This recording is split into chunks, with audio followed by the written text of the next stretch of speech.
Okay, hey everybody, Teching101 here, and welcome back to BAN-KAST, the BAN-KAST of the BAN-KAST with all of the BAN-KAST. Yeah, okay, today we're talking about Bleach, episode 21 of the 1,000-Year Blood War arc, the Headless Star. This is it, ladies and gentlemen, the headliner has finally arrived. Not Yhwach right here in his teenage years, but Ichigo, who's the hero of this story. Who's also in his teenage years. Yeah, Ichigo's only 17, and he's already thrust upon saving the entire world and all of the known universes. I mean, that's a lot to handle for a high school senior, you know? I don't know if I would have been able to handle that at his age, you know? Like, that's some pretty intense shit you're laying on Ichigo there, but it's okay. He'll be fine.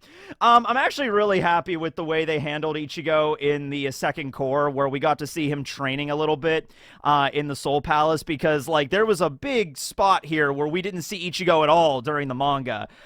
He shows up, you know, when he gets his new Zanpakutos, and then he disappears for a while, and then in chapter 555, we get to see, like, go! We get to see Ichigo heading down to the Seirete, and then, yeah, this is chapter, like, 581 we're at right here, where he finally shows up, so that's almost another 30 chapters until we properly see Ichigo again. So I think that was the good move to see Ichigo, what he was exactly doing at the Soul Palace before he headed down, and we're gonna see him arrive today and kick some ass. Okay, but first we open up with the scene we had at the beginning of the core. At the first episode, episode 14 of the second part of the series, was Yhwach's dream, and we see him here. You know, we see all the hands, the creepy little hands with the holes in them, you know, with the lines going up to Yhwach himself as Yhwach is now dreaming. So there's really nothing different from the scene that we saw at the beginning of the first episode of the second core, episode 14, and now there's nothing really added to it, and there's also really nothing else explained about it. We just see that this is what Yhwach dreams about while he passes the mantle, so to speak, while he goes back to being the father of the Quincy's, and while Hashwolf dons the mask of the ruler. This is what Yhwach is up to. So he's just hanging out in his throne, just sleeping, and he begins to open his eyes, and he's like, ah, yes, I could see the world clearly again today. They have helped me see the world as it really is. So let's say goodbye to this hateful world, Uryu. So I guess the idea with Yhwach's power... Yhwach, you have to understand how confusing Yhwach's powers really are. I mean, they don't sound that complicated when you explain them, but there's a bunch of other little sprinkles that Kubo throws in with Yhwach's abilities that is more ambiguous, if anything. You know, like, the basic premise of Yhwach's power is the whole 900 years to reclaim his body, 90 years to get his mind, 9 years to regain his power, and then 9 days to conquer the world. That's, like, understandable. Those are just the hard numbers, okay? But then it's kind of like, oh, unless Yhwach absorbs a certain amount of power back into himself, he'll begin to regress. But it was never really elaborated upon. Like, is that really how it works? How many souls does he have to gather back into himself? Does he have to do that every night when he sleeps? Because he seems like every time he wakes up, he has this kind of surprise on his face. It's just like, oh, good, I'm still myself, you know? So the implication being that Yhwach fears waking up one day and not being, you know, truly the Quincy King, or maybe he might just not wake up at all, or he might have regressed back into another form of himself. So when he wakes up here, he's like, oh, good, I could see clearly today. That's good. All right, we're all right, everybody. It's like when you wake up and you check, like, all right, has any body part fallen out while I'm asleep? You know, I still see, or my eyes still good? Any teeth fall out? All right, good, I'm great, fantastic, okay. Yhwach, I think Kubo kept a lot of his powers, like every little thing he can do, kind of ambiguous, because he is the spawn of the Soul King, and so the Soul King is kind of in and of himself very esoteric, hard to grasp kind of being. So yeah. Anywho, Uryu's there, and he's just like, oh, yes, okay, I guess we're about ready to do this, and the master plan has begun underway, because Yhwach is getting ready to move on to his next stage of this invasion, and we're gonna see where that goes. All right, so we're cutting back to Kenpachi and Gremmy. Last time we left them, Kenpachi was extremely wounded, and Gremmy is a brain in a jar. Still not explained with that, but we're just going to go along with it. The giant platform that Gremmy created, that begins to crumble away, and Kenpachi's there in the dust and debris of that, and he's like, ah, yes, even the stage you created is gone without a trace. So he's mentioning that, like, everything that Gremmy crafted with his visionary power is now slowly unraveling because he's dead. However, Kenpachi's wounds himself, they haven't gone away. So he's still injured, and Kenpachi even brings up, like, oh, my internal, like, organs are ruptured, and I can't hardly hear out of my ear because of the explosion. So Gremmy did do damage. Like, I still hold steady to the belief that the smartest thing Gremmy did was the galaxy room thing, where he, like, sent Kenpachi into the vacuum of space. That's probably where a good brunt of the damage honestly came from, as well as the explosion with all the different clones detonating at the same time that kind of blew out one of Kenpachi's eardrums. So he's not, like, to the point where he's, like, gonna die right now, but he's noticing, like, man, this is kind of annoying. I should probably go. And, yeah, exactly. I got a real headache. He got sucked into the vacuum of space, had almost all of his organs sucked out of every orifice he has, and has both of his eardrums blown out. But it's a real headache, man. I tell you what. I need some damn Tylenol, I'll tell you what. All right. So, he looks down and he sees Yachiru's vice captain uniform, sees her, like, badge and everything, and her Shihakusho that's just lying on the ground. And he's like, you know, Yachiru, get over here, please respond. And just like, and nothing. Does not hear any response from Yachiru. Of course, this is because Yachiru is closely connected to Nozarashi.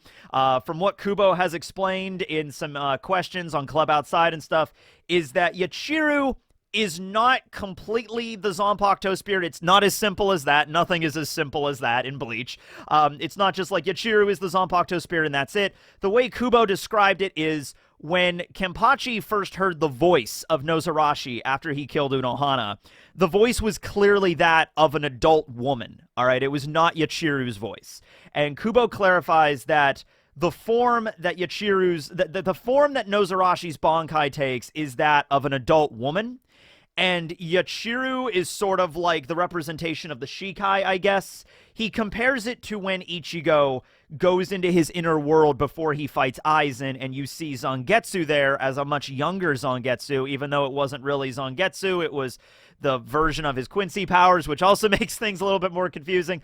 But at any rate, think of it kind of like that. Think of it like the Shikai Zanpakuto spirit takes one form, that's Yachiru, and the Bankai form of Nozarashi takes another form, which we have not actually seen yet, which would be an adult woman. All right, so that's basically the deal we're working with here. So Yachiru, though, now that Kenpachi is here and has, you know, called her name, you know, drink Nozarashi, and has used the power of his Shikai to slice a giant meteor in half and kill Gremmy.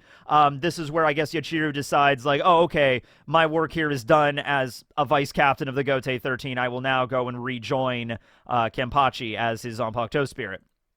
So we have some of the men from Squad 11 showing up here, and they're just like, whoa, Captain Zaraki, that was so cool, man. You, like, survived the vacuum of space. You sliced a meteor in half.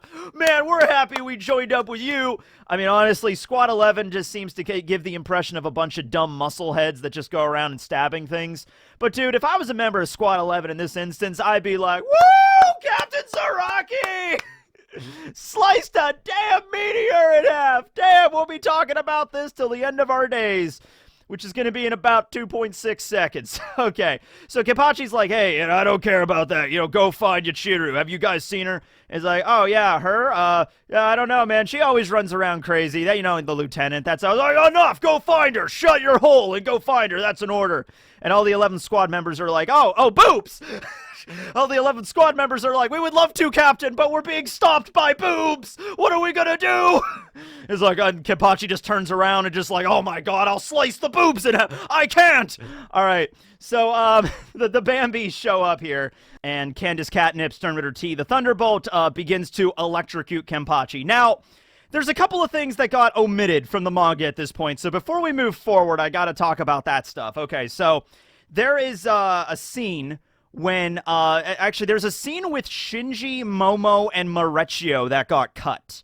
That happens right about now, where Maurecchio is being attacked. He's holding Soifon's unconscious body, trying to get her to safety. and a bunch of the Soldat are like advancing on Maurecchio, and Maurecchio's kind of holding them off, and then Shinji and Momo show up to save Maurecchio. And then Shinji has this whole breakdown of the battlefield where he's basically just giving an exposition dump where he's just like, okay, there's not a lot of Ryatsu in the Seirete, so there's not a lot of people that can still fight that are like really strong. And the Sternritters are now going to try to kill Kenpachi because he's weakened, and they're thinking that'll turn the tide of the battle. And Shinji comes to the conclusion that, like, yeah, they're probably right. Like, if we let Kenpachi die right here, that could actually sway the battle in the Quincy's favor in a big way. That might even result in the Quincy's winning. So we got to go and save him.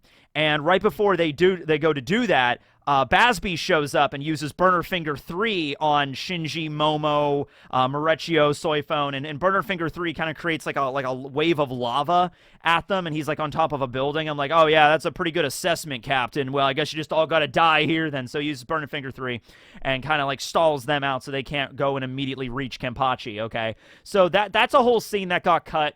And I'm thinking maybe the reason it got cut was because now we had the scene with Shinji using his Bankai to defeat the Soldat. So I'm thinking maybe Shinji took out a big bulk of the Soldat. Maybe not all of them, but a good chunk. And so now the Soldat aren't around anymore. So maybe Basby showed up off screen to just take out Shinji, Momo, and Maurecchio, and we just haven't seen that, I guess. But they did cut that scene out here. So Kenpachi proceeds to get electrocuted pretty bad. We also have the rest of the Bambis. We have Lotato Lambert here, who is Sternritter G, the Glutton. She has the ability to make a giant mouth, like a big, like, it kind of reminded me like a chain chomp a little bit, or like the piranha plant from like Super Mario, that kind of deal. We have my favorite Bambi. We have Meninas McAllen, Sternritter P, the Power. I don't know. I just really love her outfit and her pink hair. And her little bow. Yeah, let's go with that. That's all the reasons. That's all the reasons. Also, she's super buff and can beat the shit out of you. That's another reason, too. That's probably the main reason. Okay. Yeah. And then, so we have the scene here where essentially Squad 11 are going to serve as the fodder here. Look, sometimes you just have to have the main enemies reveal their powers. And you gotta have random fodder soldiers on the back burner to die so that the enemies can actually show off their cool anime powers. It's just a trope. I didn't invent it, but that's what it is, okay? So Squad 11 is going to serve as the template here to just showcase all the Bambi's abilities. So we saw Sternritter G, Lotato Lambert. She can just basically make a giant mouth and eat anything. You know, that's kind of her thing. Meninas' power is pretty basic. She just gets really powerful. I mean, she can just punch something and just explode with the way her body normally is. She also does have an ability to actually make her muscles, like she can go like She-Hulk if she really wants to. And so we actually see their release forms later. Then we have Giselle. Giselle's power is the most unique out of all of them. Then Candace's is just the Thunderbolt. Candace just summons electricity and like lightning and shit like that. But Giselle's power is Sternritter Z, the zombie, okay? And so I love how Squad 11 can put at least 2 brain cells together here, and they're like, wait a second, that one over there shoots lightning. That one over there punches shit really hard, and that one over there just, like, summons a giant mouth that eats everybody. You're gonna try to do something weird, too, aren't you? You want to kill us with your strange powers, too. And Giselle's like, what? No, me? No way. I don't have crazy powers like that, guys. Honestly, you should just stand back. Now, of course, they're like, we gotta kill her before she does something crazy!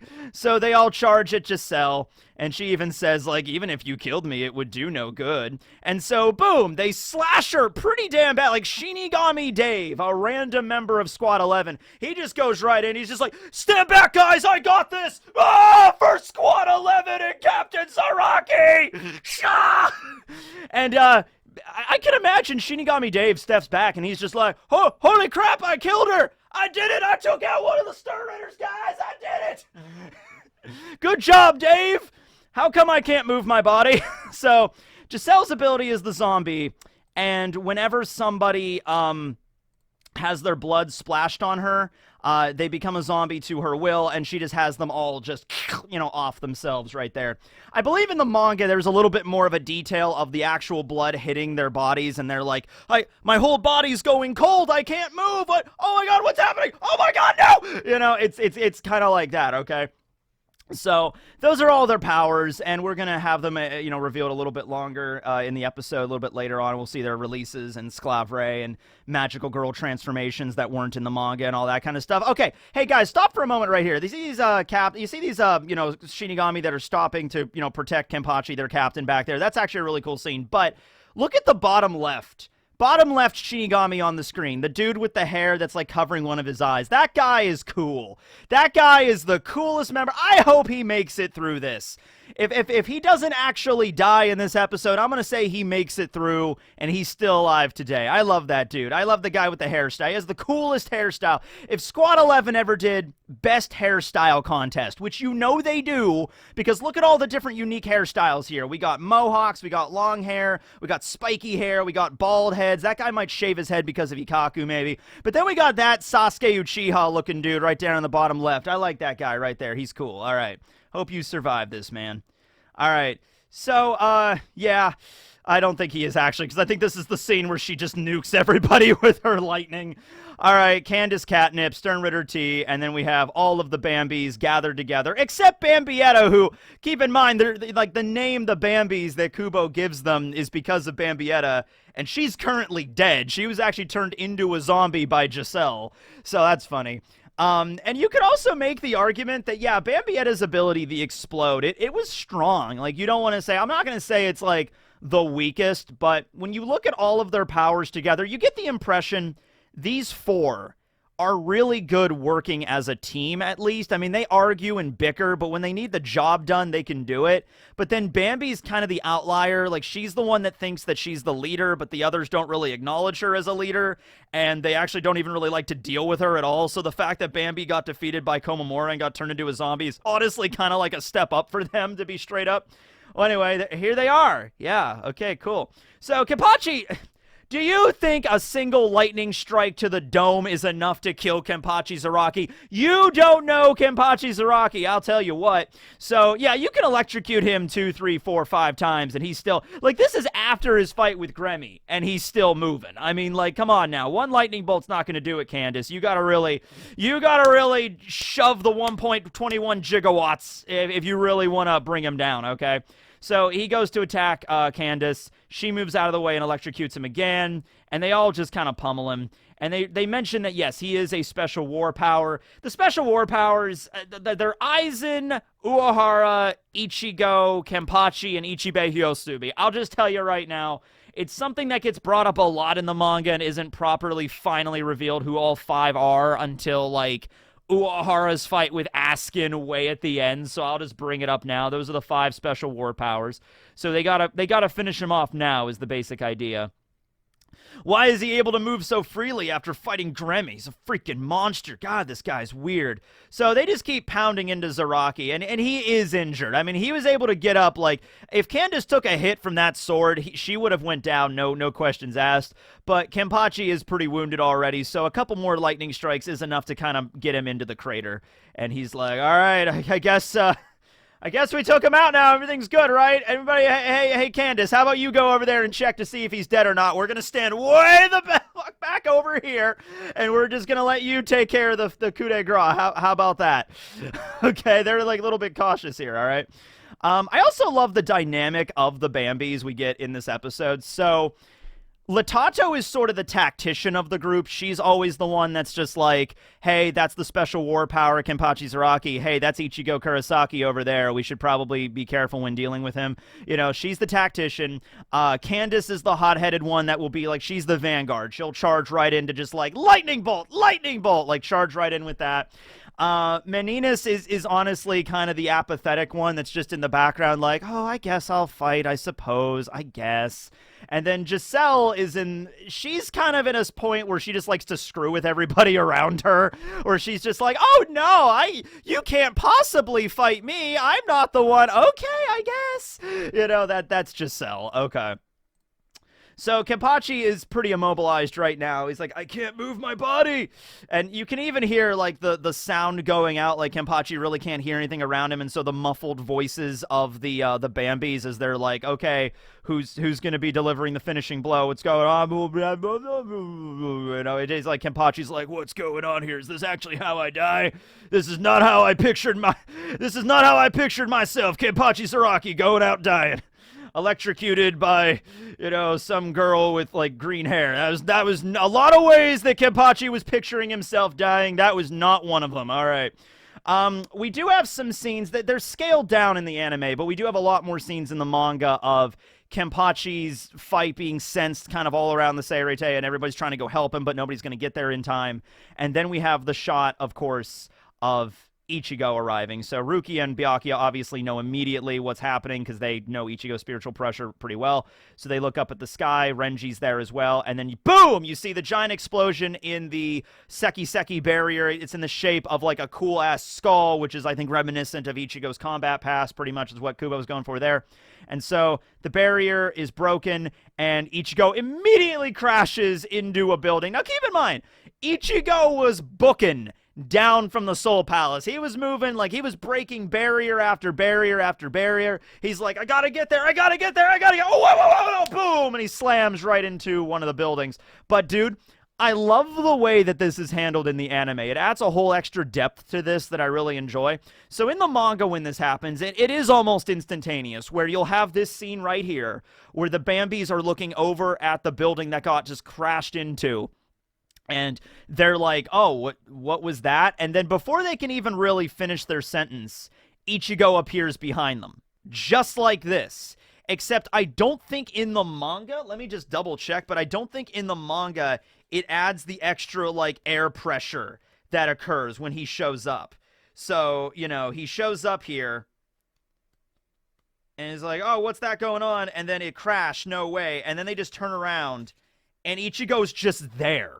Okay, and yeah, it's not in the manga, and then all of a sudden you just feel the air pressure just boom, just knock them away, like knock them off their feet when Ichigo arrives, because he literally blipped into that building, and then within less than a second, within a fraction of a millisecond, he's already where Kenpachi is. Like, he's like, oh, mistimed that, zip, you know, and then the air pressure that comes about with Ichigo moving that damn fast just, like, creates a little mini typhoon. I just love that. So Kenpachi is there, and he's just like, oh, why are you here, you dumbass? Okay? And we get Ichigo there, and he's like, I never expected I would say this to you one day, but, you know, I'm here to save you, you know? And then Kenpachi's like, I don't need you to save me. And Ichigo's just like, yeah, I know you don't, but I decided to anyway. So Ichigo has arrived on the scene, ladies and gentlemen. Once again, like I said, I'm really glad that they had those extra shots, because if they didn't, this would have been the second time we saw Ichigo in all of Core 2. We would, if they kept it straight to the manga, we would have seen, okay, I guess we would have seen Ichigo at the very beginning of the first episode, like, picking up his swords. Then we would have seen him heading down to the Seirete, and then we would have seen this shot right here, and that would have been it. So, you know, it was cool to see more Ichigo, more of the actual main character in Core 2. That was cool. Anyway, he's got his awesome threads, and he's pretty chill. He's relaxed. I mean, he just spent the whole time running down. I think he ate Kiryo's rice balls to kind of restore any of his Ryatsu that he burned through heading down, but he's all right. But anyway, Kenpachi tells him to just shut up. You know, you should be more worried about yourself right now. And Ichigo's like, oh, what do you mean worried about myself? Boobs! More boobs! More lightning boobs! So Candace immediately takes her opportunity to just be like, okay, I don't know who this guy is, but I'm just going to jump in and electrocute. That seems to be Candace's general opening move. In fact, I would argue that's how Candace flirts. Candace flirts by just walking up and electrocuting anybody around her. Like, that's her opening move, all right? So, yeah, Candace just jumps in and tries to electrocute Ichigo. Boom! Grabs her arm, does, like, a cool backflip, grabs her arm in midair, and just, woo! Chucks her into the side of a tower. Just not even, like, it wasn't even barely a reaction from Ichigo. He's there having a nice conversation with Kenpachi, and then all of a sudden Candace just is like, you're gonna be electrocuted. It's like, whoop, grab, yeet, and that's it. Okay, so Candace living up to her role pretty well. Ichigo then proceeds to sucker punch all of the Bambis pretty bad, and knock them all into other walls and various buildings. Yeah, it's very reminiscent. I even saw somebody compare it to when Ichigo shows up to save Rukia at the Senzai-Kyu tower. Not the Senzai-Kyu, the Sokyoku. She got moved out of the Senzai-Kyu. And then Ichigo shows up, and then you have Chojuro and Isane and Morechio that were going to try to stop him. And Ichigo just, boom, just gut punches Morechio right through his Zanpakuto. And then he, like, I think he, like, uppercuts Chojuro, knocks him out, and then just, like, open palm thrust knocks Isane away. People were comparing it to that, except Ichigo was a little bit more rough with the Bambis here, where they all kind of rush him, and Ichigo's just like, whoo, bam, bam, bam, just knocks him back. So there's a little bit more dialogue here in the manga.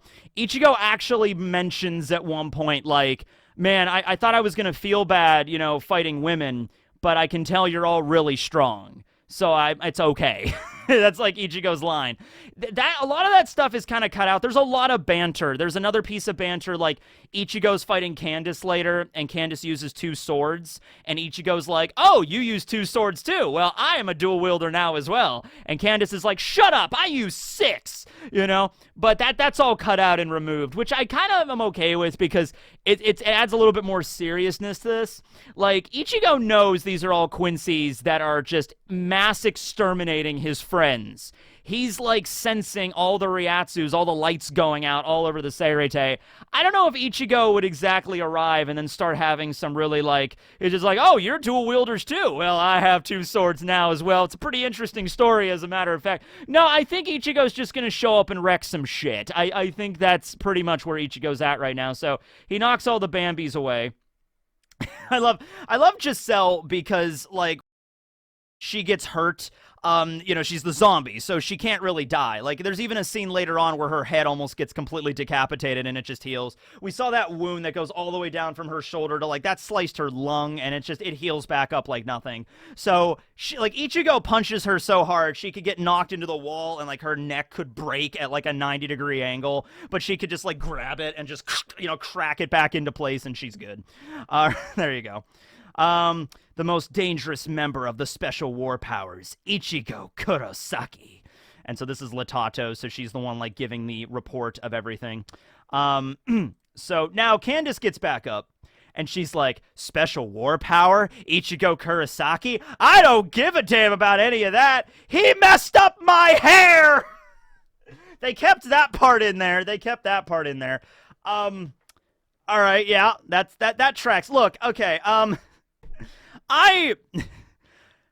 my mother, that's the reaction my mom would have to this. Like, she would. Like, my mom values her hair more than, like, pretty much anything else. Maybe even more than myself, and I am her only son. I don't know. Okay, all right, no. But my mom values her hair very, very, very highly, okay? So, you know, the idea that Candace gets knocked into a wall and her hair's covered with debris, I can see this reaction. This makes perfect sense to me. Do you realize how early I get up to do my hair? I'm like, yeah, no, I get it. It's okay, girl. I get it. It's cool. You know, she needs to discharge a little bit here, so she's gonna go after it. Yeah, okay.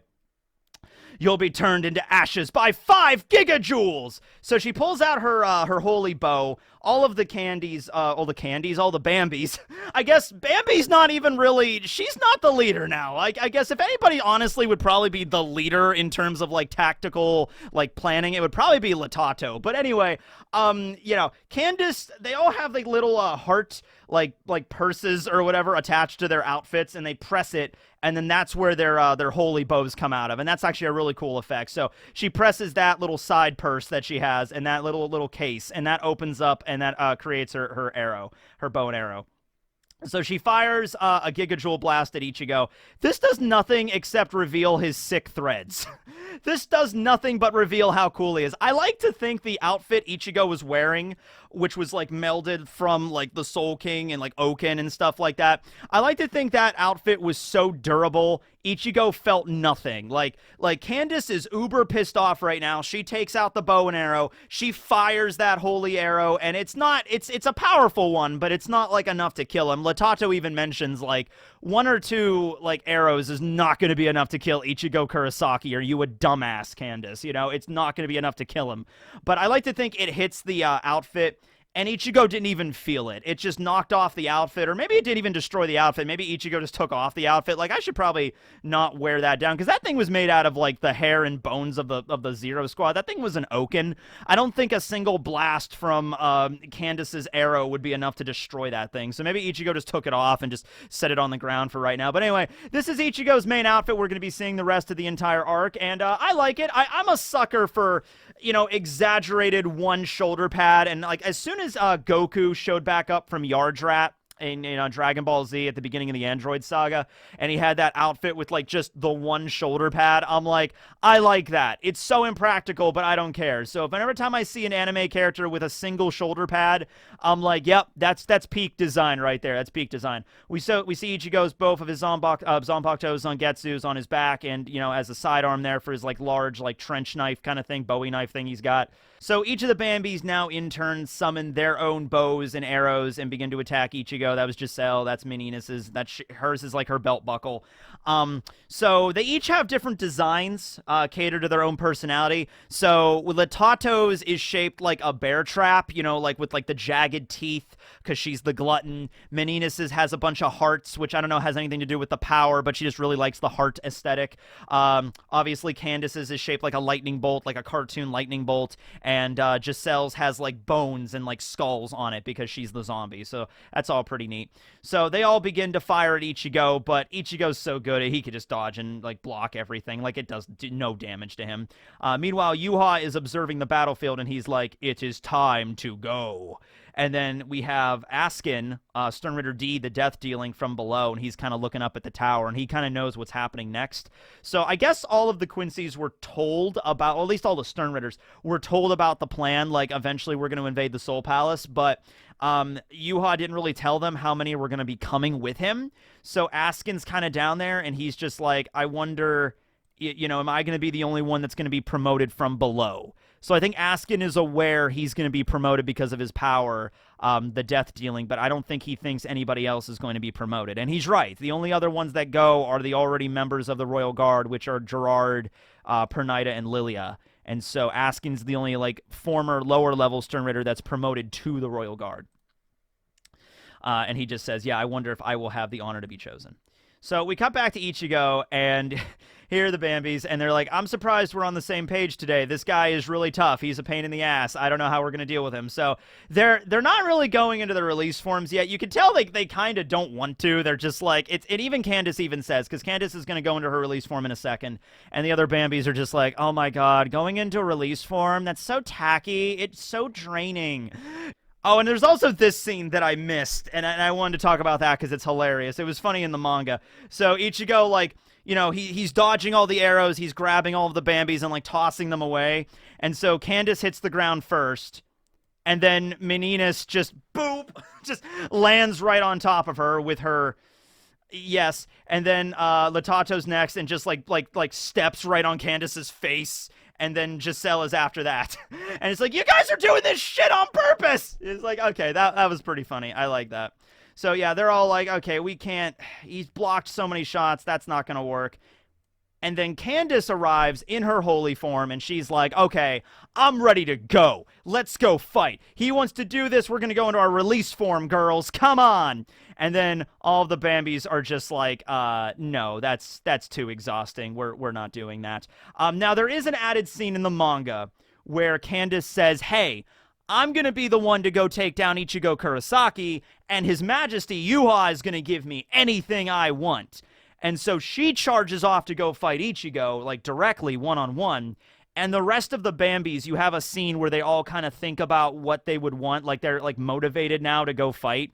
So Meninas thinks about, I think, just like a massive like mansion, like living in just opulence with like gold and diamonds and fine dining and you know, like fancy ballroom dances and that kind of stuff. Latato just thinks of food because she's the glutton, so she's just like, oh, all the food, all you can eat buffet, that's all that she wants. And then Giselle, she thinks about what she wants, and then you just see a black void. You just see, like, nothing. So I like to think that Kubo's sitting there like, okay, I don't even know. I'm just going to put it as a black void, because even Kubo wouldn't know, you know, what Giselle wants.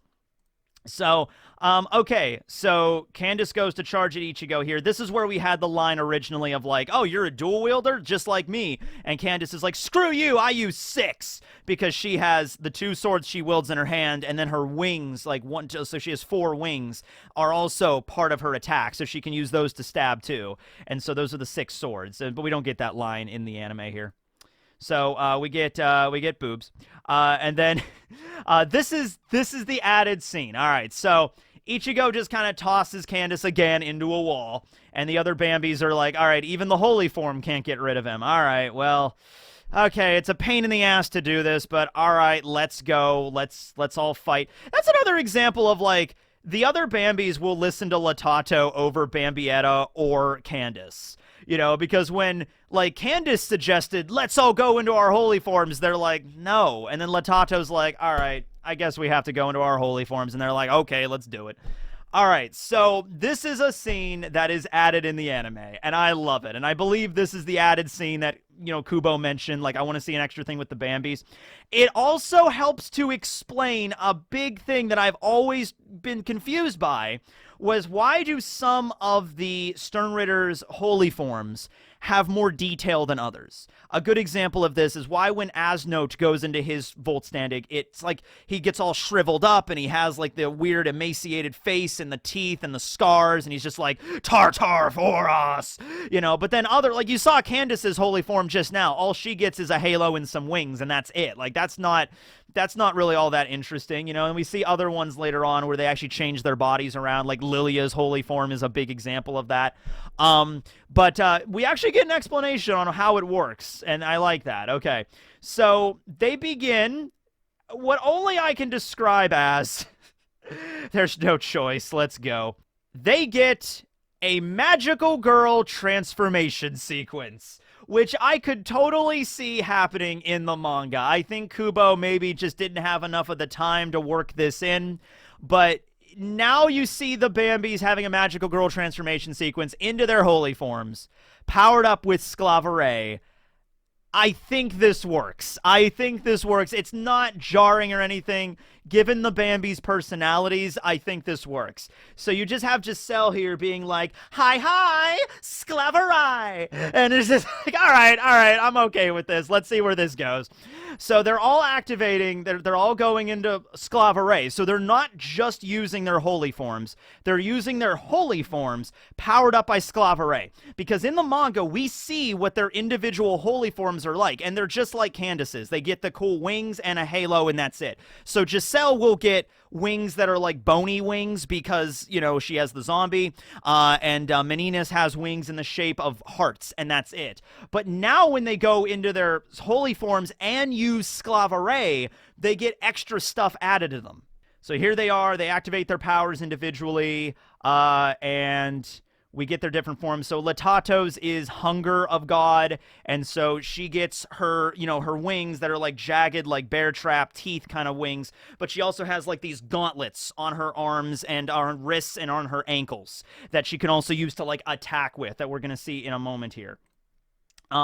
Giselle's is Death of God, which adds like more just like bony armor kind of all around her there. And then Meninas's is she gets a pair of dumbbells when she goes into her form, and just more hearts are just so many hearts. An excessive amount of hearts are just added all over her. She gets a heart wings, heart knee guards, heart chest plate, whatever that thing is. And she gets a pair of dumbbells because she's the power that she just beats the crap out of Ichigo with. So I'm going to assume that when, like, Asnote went into his holy form. He was using the holy form plus Sclavere, and that's what led to Tartar Forest. Okay? Like, that's the thing that makes them change. And granted, even with the Magical Girl transformation sequence, they don't go into the form that's, like, as detailed as Asnote's. But I could see the difference here. It's like, okay, you got your regular holy form, and then you have, like, the augmented powered-up form using Sclavere.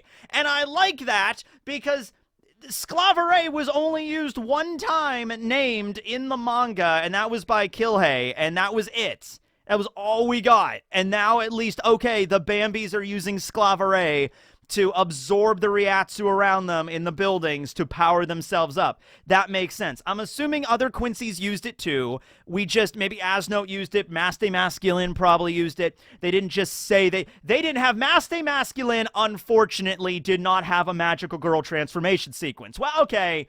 He kind of did. He kind of did, all right? But he didn't say, hi, Sclaveri, you know? And they're just like, come on, James, Sclaveri, let's do a Magical Girl transformation sequence, James, come on. And he's like, yes, sir, ding. All right, so there it is. Okay, so that's all their forms.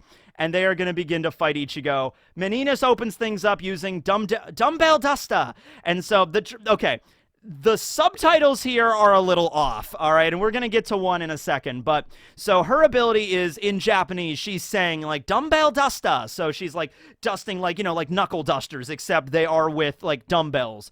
And so she just, like, trying to punch Ichigo with that. And then she can extend the dumbbells into dumbbell batons. And so she's using these probably, like, super heavy-weighted, like, 2-ton dumbbells and, like, batons to, like, smack the crap out of Ichigo. But he's parrying it really well. Ichigo, by the way, is not challenged honestly at all. Like there's a couple moments in this fight where Ichigo's like, oh, that's a weird power, okay, like he's like kind of taken aback a little bit by just all of the weirdness around him right now. But other than that, Ichigo is in no danger of actually like getting hurt or like least of all getting seriously injured or dying here. But he's parrying Meninas here. Okay, so the translation here is fork.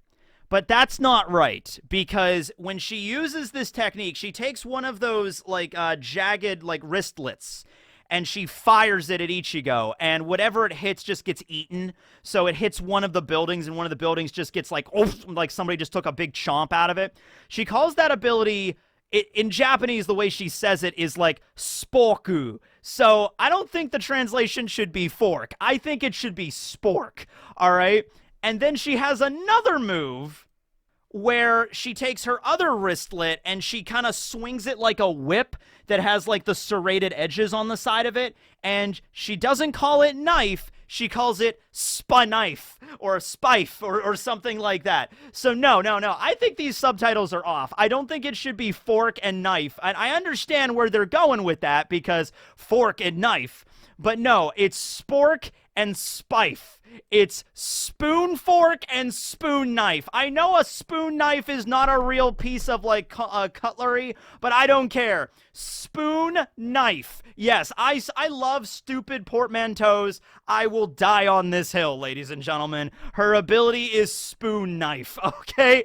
So spoon knife, Ichigo is not afraid of the spoon knife. He just kind of blocks it. He's just like, what is this, a spoon or a knife? I don't know.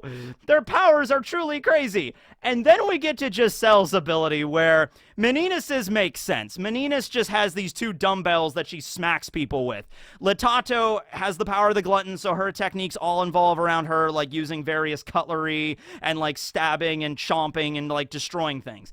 And then you get to Giselle, who's the zombie, who literally just shakes her wings, a bunch of Reiatsu bones fall out, and then she makes these things. Dancing Death Boy Club.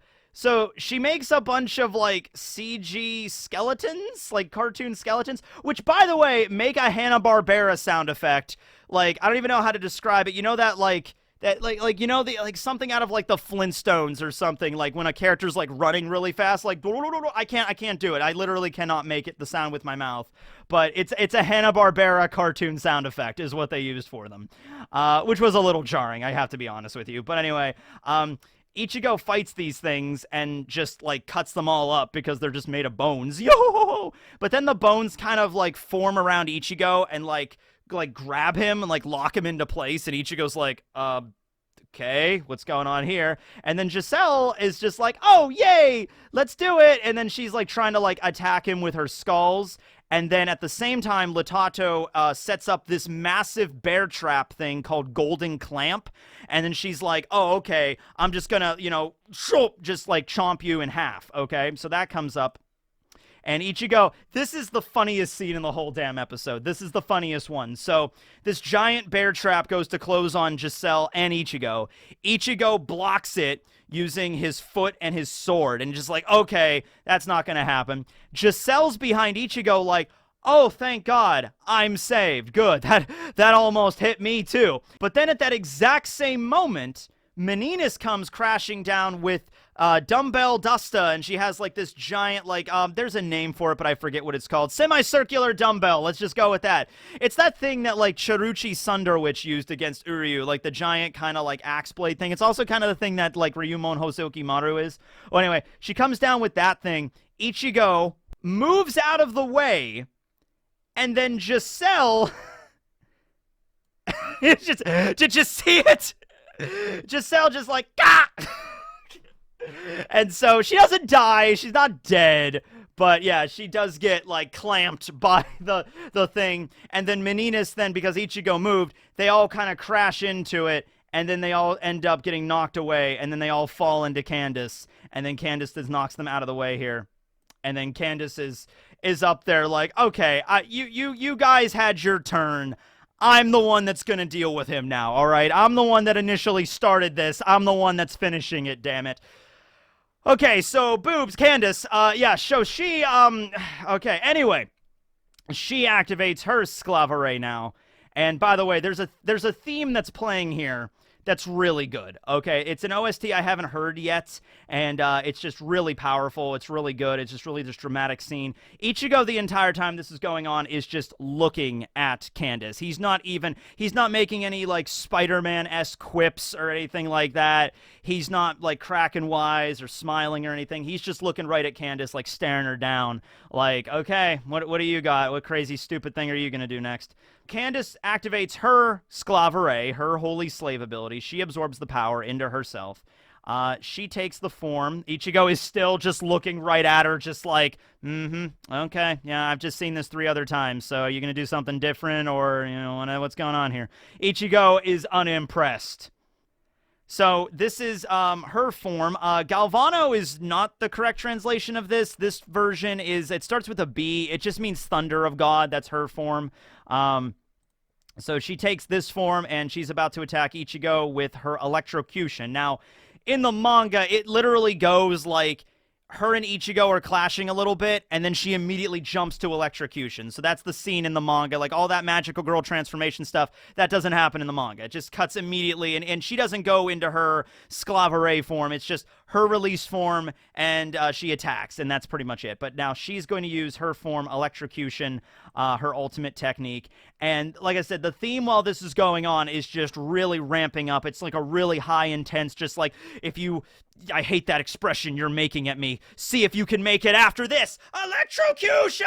And I love that because it's a double meaning. You could just have it be electrocution, like you're being electrocuted by something. But she's actually taking the words execution and electrocute together, so it's electrocution, like execution, but it just comes out as electrocution.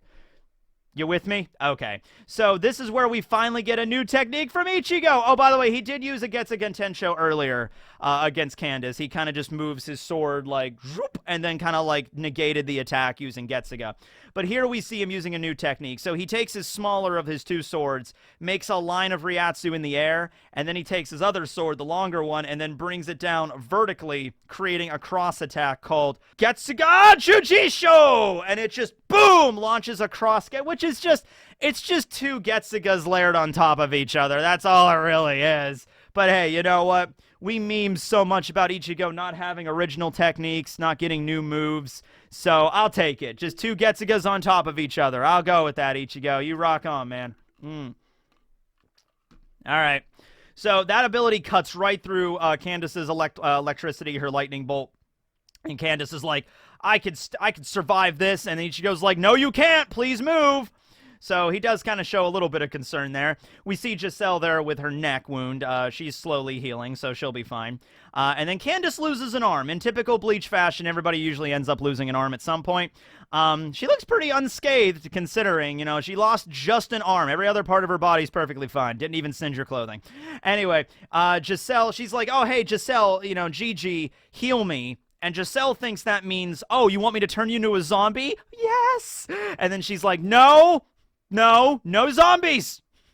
I know you're the zombie girl, but no zombies! All right? Just use, I know you can heal me without using your own blood. So we actually see a scene where she goes down and just gathers up some of the flesh and blood and gore from one of the Squad 11 members and just molds it into an arm for Candace.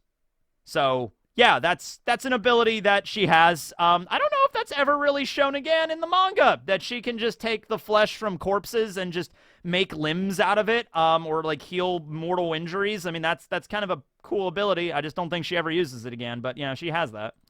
All right, so, right. Anyway, she goes to charge at Ichigo here, and then they all get stabbed. They all get pierced by Burner Finger 1 by Basby. So I love this technique. Because, like, honestly, Burner Finger 1 is like a sniper rifle. It's just like, boom, boom, boom, boom, no scope. And so, Basby shows up. He's finally arrived at the battle because they're making a pretty big commotion over here. You know, with their magical girl transformations and everything like that. They obviously all knew what was going on. So, hey, they had their shot. They had a fair chance to take out Ichigo Kurosaki. They went into their Vollst&auml, they went into Sclavere, they had all their techniques and everything like that, they worked together, and they still couldn't do it. So at a certain point, Basby and the others are like, hey, snatching is a privilege for those who arrive late. That's what I'm just doing. You guys didn't kill him, so here I am. And also you have some other people here showing up. Oh, by the way, the Bambis aren't even out. You know, even Latato even says, like, don't think that a single burner finger is going to be enough to take us all out. That's stupid. We'll be fine. And so Ichigo is kind of surrounded by like 8 Sternritters right now. Here are the remaining ones. We have Najakup, who's Sternritter U, the underbelly. We have Pepe Wakabrata, Sternritter L, the love. Can we just cut him out, please? And then we have Robert Akutron, Sternritter Weatherman, Channel 6. He is Sternritter letter N, but we never learned what the letter stands for. Hopefully we will this time. Okay. We didn't find out with BG9, so I'm not really holding out my hopes, but here they all are. He has an impeccable mustache, though, I have to say. So, they've all arrived here, and Ichigo has to take down all of them. I'll be straight up with you. Oh, okay. We got Candace, Bambietta, not Bambia.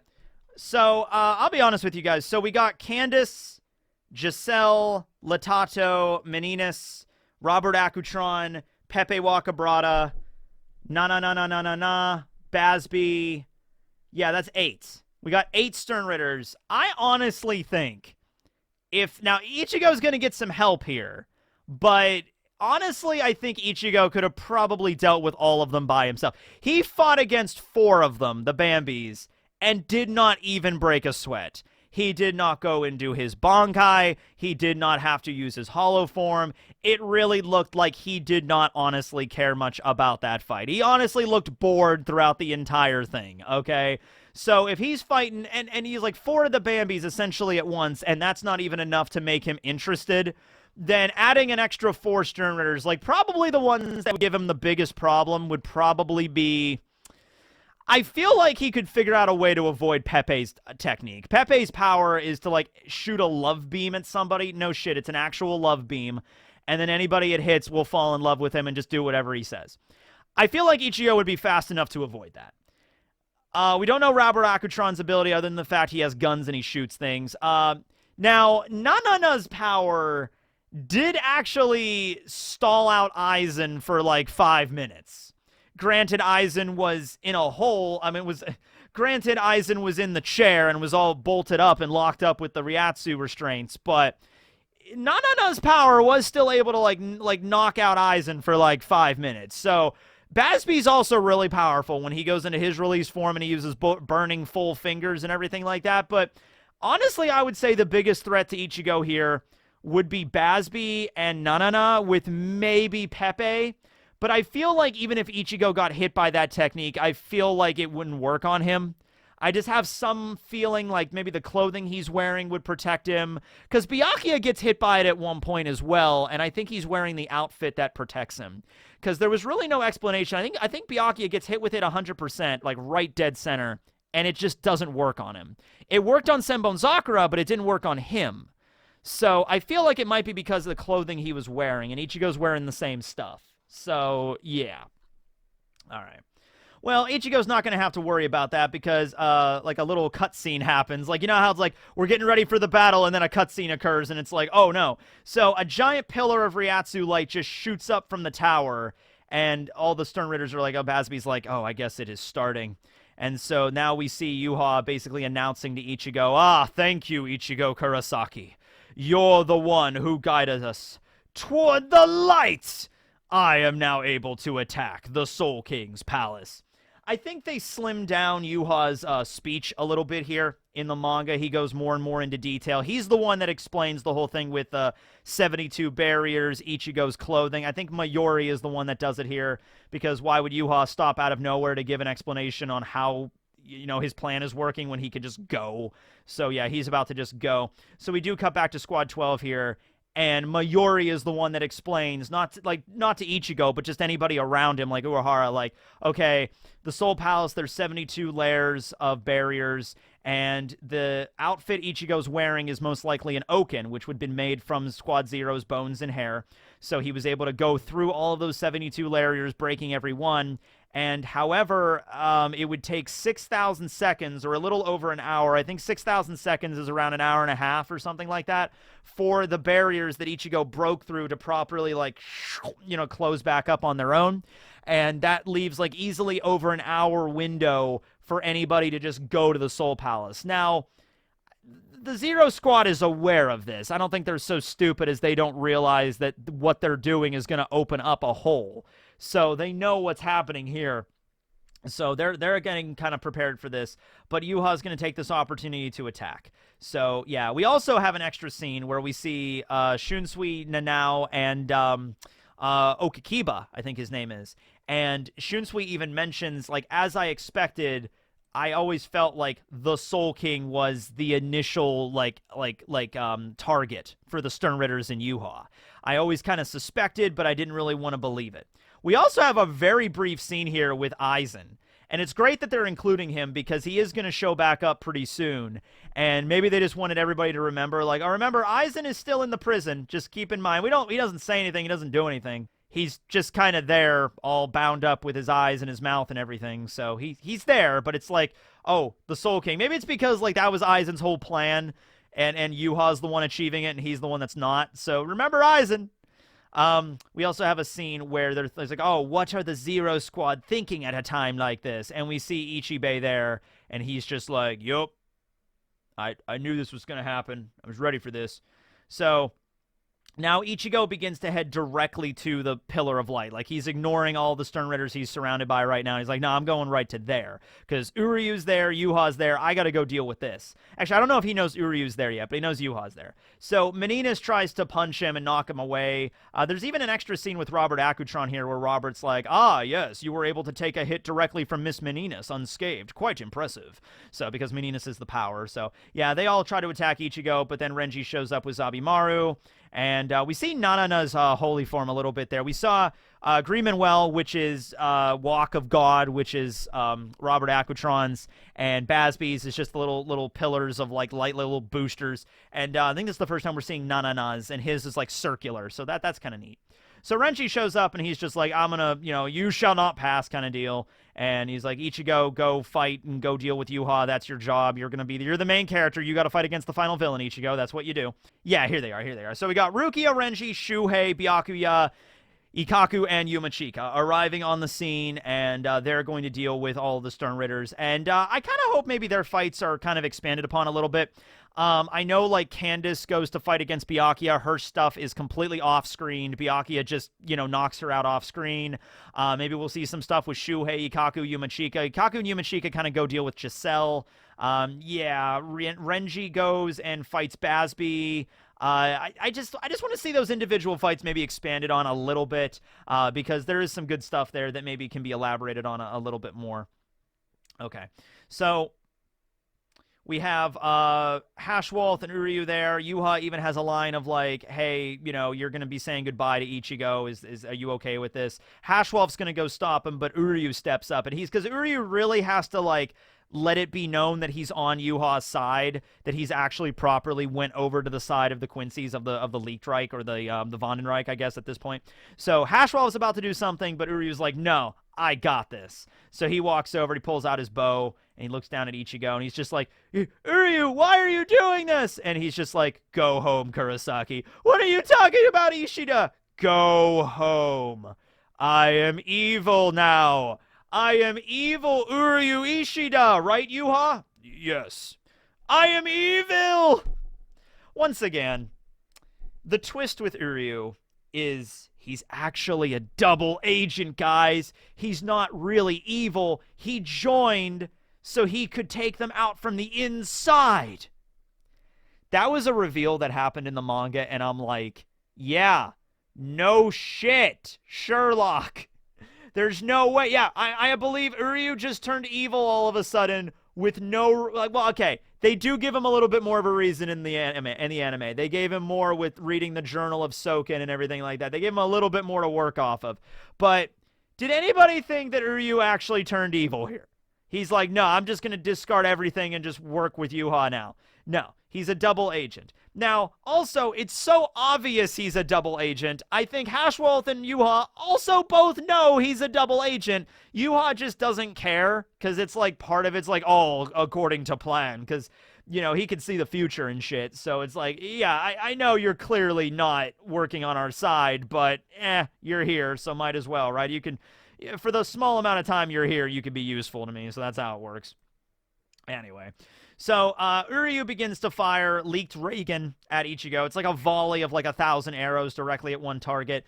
So, Ichigo gets, he gets scratched by one of these. He gets stabbed in the gut by one of them. And then the headliner arrives, ladies and gentlemen. Boom! Yasutora Sato! Chad shows up, and boom! Right arm of the giant just crashes down and blocks and shatters a bunch of Uryu's arrows. He doesn't get that in the manga, ladies and gentlemen, which means that already in the anime, they're already doing Chad more justice. I'm telling you what, this scene right here, where Chad comes down and actually uses his arm to punch the arrowheads, is like, I think, the most that he ever does. And then more in the manga than he does. Okay? So we're good. We're good. So he shows up, he punches the arrowheads. Error 404 not found. Teching needs to reboot. Give me a sec here, guys. Just... Okay, we're back. Oh, hey, boobs. Oh, hey, Orihime. Okay, cool. All right, so... Orihime shows up wearing this outfit. Okay. All right, okay. Dude... I feel like Kubo, like near the, it's like, I said this way back in the day, because dude, this comes out of her boobs come out of nowhere. All right, like there is a cover page. This is chapter 586 when they show back up. And you can, in the manga, you only see like one scene of Orihime. Like it's Orihime and Chad arriving out of the Garganta. Chad doesn't do shit. Chad's just there in the Garganta. So they already had Chad doing more shit by actually showing up and blocking the attack. Orihime's also in the Garganta, and she uses her Santen Keshun to block the arrows from leaked Reagan, to block the attack for Ichigo. Okay, cool. And I remember in chapter 586, you see her in this outfit, but it's kind of obscured. It's in like one panel. She's holding her arms up. So you're looking at it and it's like, wow, that outfit looks kind of revealing. And then in the cover page for chapter 587 the following week, it's just Orihime's boobs just right there in the freaking foreground. She's doing like that shot with hers like, oh, we're back. And then like Chad's in the background like this, but then Orihime just boobs take up like a third of the page. And it's like, what the hell? Okay. I feel like Kubo at the end is just like, all right, this is the final arc. I'm just gonna give Orihime the sexy outfit. It's just, I think Kubo was waiting for this for a while. Like, when's the good moment in the story to give Orihime the sexy outfit? And she didn't actually, or it's actually kind of jacked up because Uehara basically just gave her this, and it's just like, wear this, Ichigo will like it, and she's like, okay, I will. And then she's like, I don't know how I feel about this, but if Ichigo likes it, I guess so. And it does lead to a funny scene later with Yoruichi that we're going to get to, probably still in this core. It's only like a couple chapters away, but we'll get to that when we get to that. Anyway, Orihime's here. And she uses Santen Keshun to block the remaining arrows. Ichigo still got stabbed in the gut at one point, but he'll be fine. He's okay. So we now have the tear-felt goodbye as Chad, Orihime, and Ichigo are all there. The former friends watching Uryu disappear into the light. You haven't answered anything yet, Uryu. Please come back. It would be like we go back to Ichigo's room and eat bread just like we used to. And Uryu doesn't really say anything to them. And then he just disappears in the light. Yhwach even says, like, you have one more chance to say goodbye to them. This is the last moment. So even Yhwach cares a little bit about Uryu's friendships. But then Uryu just walks into the light.